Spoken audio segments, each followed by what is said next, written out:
সাবেক তথ্য প্রতিমন্ত্রী মোহাম্মদ এ আরাফাত আটক হয়েছেন।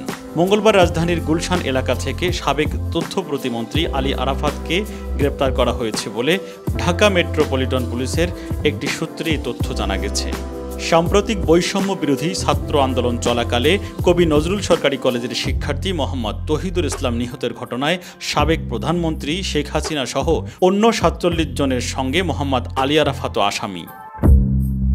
এছাড়াও একই রকম আরও কয়েকটি মামলাতেও অন্যান্যদের সঙ্গে তাকে আসামি করা হয়েছে।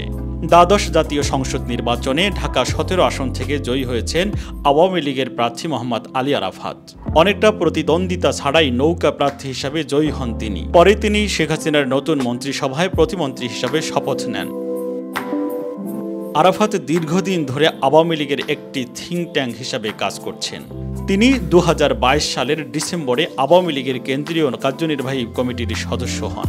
জুলাই ২০২৩ সালে ঢাকা ১৭ আসনের উপনির্বাচনে হিরো আলমকে হারিয়ে ২৮,৮১৬ ভোটে সংসদ সদস্য নির্বাচিত হন। মোহাম্মদ আলী আরাফাত একজন শিক্ষাবিদ। তিনি কানাডিয়ান ইউনিভার্সিটি অব বাংলাদেশের স্ট্র্যাটেজিক ম্যানেজমেন্ট ও নীতি বিভাগের অধ্যাপক এবং সুচিন্তা ফাউন্ডেশনের চেয়ারম্যান।